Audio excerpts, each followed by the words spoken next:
একজন ওসি সাহেবের বিরুদ্ধে এখন পত্রপত্রিকা আসতেছে।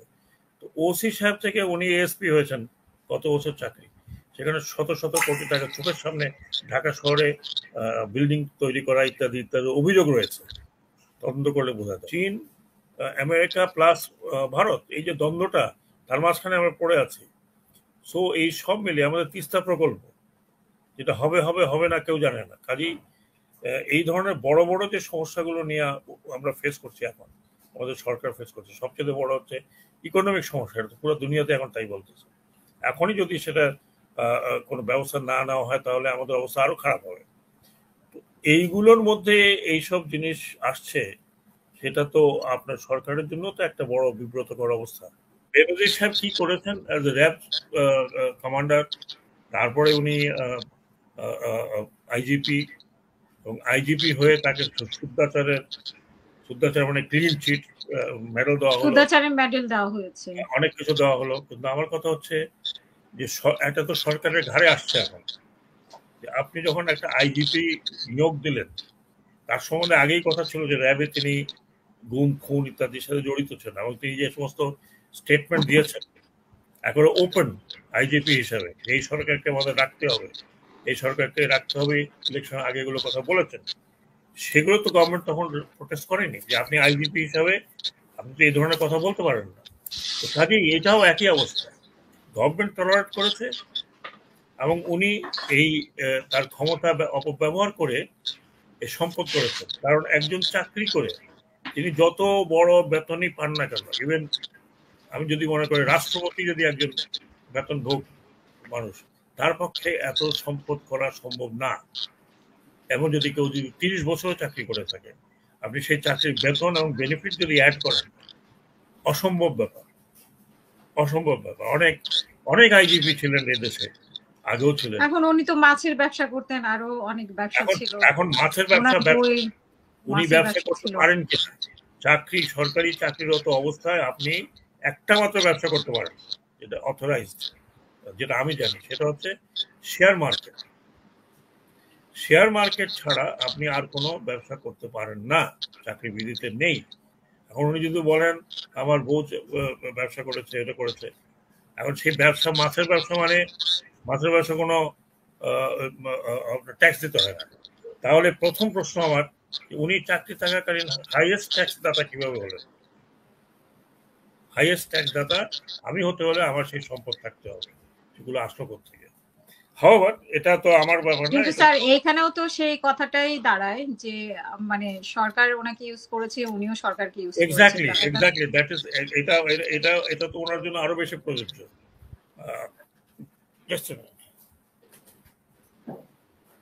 যেটা বললাম যে এটা তো যে কোনো সরকারি চাকরির জন্য প্রযোজ্য। শুধু উনি কেন, আপনি চিন্তা করেন যে নির্বাহী প্রকৌশলী, সড়ক ও জনপদ, এরকম দুইজন চাকরি যাওয়ার পরে তাদেরকে অবৈধ সম্পদের কারণে তারা জেলে গেছে। তাহলে উনি যখন চাকরিতে এত বছর ছিলেন, সড়ক ও জনপদের নির্বাহী প্রকৌশলী মানে চিফ ইঞ্জিনিয়ার, তাহলে প্রধান প্রকৌশলী, নির্বাহী না, প্রধান প্রকৌশলী। তাহলে এতদিন উনি যে চাকরিতে যা করেছেন সেটা কিভাবে হলো? এই যে আমি যেটা বললাম, একজন ওসি সাহেবের বিরুদ্ধে এখন পত্রপত্রিকা আসতেছে। তো ওসি সাহেব থেকে উনি এএসপি হয়েছেন, কত বছর চাকরি, সেখানে শত শত কোটি টাকা চোখের সামনে ঢাকা শহরে বিল্ডিং তৈরি করা ইত্যাদি ইত্যাদি অভিযোগ রয়েছে, তদন্ত করলে বোঝা যাবে। তো এইগুলো তো আপনি প্রশ্ন যেন সাধারণ মানুষের কাছে আছে, তো করে কিভাবে? How do you do it? এটা 1 লাখ 2 লাখ 4 লাখ 10 লাখ টাকার ব্যাপার না যে আমি নিলাম ভাই একটু খাইয়া দিয়ে শেষ করে ফেললাম। তার মানে আপনি স্থাবর অস্থাবর সম্পত্তি করছেন একটা ছোট চাকরি করে। একজন ওসি সাহেবের চাকরির বেতনটা কত আমরা জানি যে ওখানে অনেক কিছু হয়, কিন্তু এইরকম একদম। আবার আরেকটি বিষয় যেটা আমি লক্ষ্য করছি সেটা হচ্ছে কতখানি নির্ভয় হলে আপনি 14 তলার দালান দুটো উঠাবেন এক জায়গায়। তো জিজ্ঞেস করেন নাই আপনি যে 14 তলার দালান উঠাচ্ছেন, টাকাটা কোথায় পেলেন, কিভাবে আসলেন? হ্যাঁ, আমাদের যে ঘর, এখানে একটা রুম বাড়াতে হলে আমাদেরকে 3 জায়গা থেকে পারমিশন নিতে হয়। তো সেই জায়গাতে একজন ওসি সাহেব যদি 14 তলা দুটো বাড়ি ওঠান, তাতে কেউ জিজ্ঞেস করা উচিত কিভাবে আপনি এই টাকাটা পেলেন। তো আমি ফাইনালি যেটা এই প্রসঙ্গে যেটা বলছি সেটা হচ্ছে এবং যে এই যে সম্পদ বা বাড়ি ক্রোকের এখন যে বিষয়টা মানে এইগুলো কি এক ধরনের মানে আইওয়াশ মনে করছে অনেকেই, আমি এটা সম্বন্ধে তো বলতে পারবো না কারণ একটা। ওনার কাছে তো অনেক গোপন তথ্য, যেহেতু সরকারের হয়ে উনি অনেক কাজ করেছে। না, সেটা বলতে পারছি না। নিম্ন আদালতে, যেহেতু এটা নিম্ন আদালত প্রয়োগ করতে বলেছে, এখানে তো উনি তো হায়ার কোর্টে যাবেন অ্যাপিল করার জন্য। কারণ হায়ার কোর্টে অ্যাপিল করলে সেই অ্যাপিল হায়ার কোর্ট নেবে কি নেবে না, কার্যকর করবে কি করবে না, না নিম্ন আদালতের বিষয়টাকে উইথহেল্ড আপহেল্ড করে রাখবেন, এটা তো এখন আদালত বলতে পারবে। সেই জায়গাতে তো আমি কিছু বলতে পারছি না। তো উনি যদি এই অ্যাপিল করেন, সেই অ্যাপিলের রেজাল্টটা দেখলে হয়তো বলতে পারবো যে আমাদের সন্দেহ যা আছে সেই সন্দেহ ঠিক কি ঠিক না। তবে মনে হয় আমার যেটা মনে হয়, হয়তো আমি ভুলও হতে পারি, এই ধরনের লোকজনকে এখন সরকার লায়াবিলিটি মনে করে, বোঝা। এক্সপোজ হয়ে গেছে, এখন একটা একটা বোঝা। কাজে এই সময় আমাদের দেশের সরকারের সামনে অনেক বড় বড় সমস্যা আছে। যেমন প্রধানমন্ত্রী নিজেই বলেছেন যে কারা বেশ চায়, আবার কোনো খ্রিশ্চান রাষ্ট্র হতে জায়গা নিতে চায়। তো এইগুলো তো বড় ধরনের সংকটের কথা উনি বলছেন। একই সাথে আমাদের ইকোনমি সমস্যা, একই সাথে আমাদের দ্বন্দ্ব চীন এবং আমেরিকার, চীন আমেরিকা প্লাস ভারত, এই যে দ্বন্দ্বটা, তার মাঝখানে আমরা পড়ে আছি। সো এই সব মিলিয়ে আমাদের তিস্তা প্রকল্প, যেটা হবে হবে হবে না কেউ জানে না। কাজেই এই ধরনের বড় বড় যে সমস্যাগুলো নিয়ে আমরা ফেস করছি এখন, আমাদের সরকার ফেস করছে, সবচেয়ে বড় হচ্ছে ইকোনমিক সমস্যা। এটা তো পুরো দুনিয়াতে এখন তাই বলতেছে। এখনই যদি সেটা কোনো ব্যবস্থা না নেওয়া হয়, তাহলে আমাদের অবস্থা আরো খারাপ হবে। তো এইগুলোর মধ্যে এইসব জিনিস আসছে, সেটা তো আপনার সরকারের জন্য তো একটা বড় বিব্রতকর অবস্থা।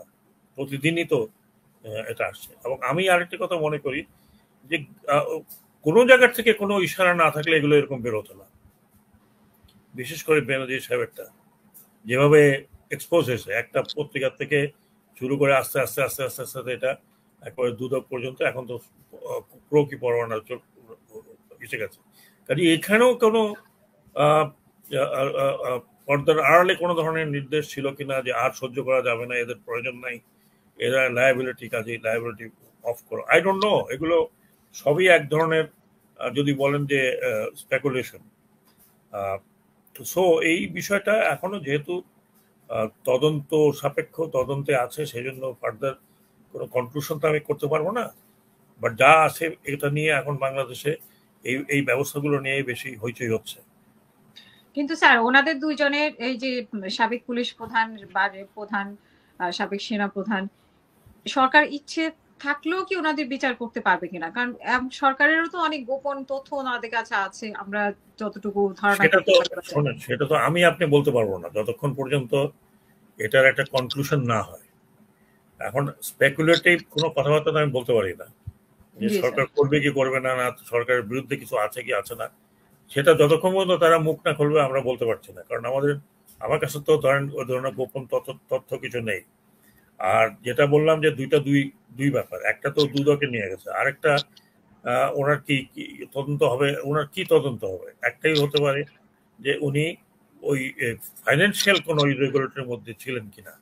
হ্যাঁ, তো সেটা হলো তো সেনাবাহিনীও তো করবে না, অত যৌথ হতে পারে, অথবা অথবা বাইরের বাইরের দুদক করতে পারে। তো সেটা তো তার কাছে কি তথ্য আছে, তিনি ওগুলো বের করবেন, আই হ্যাভ নো আইডিয়া।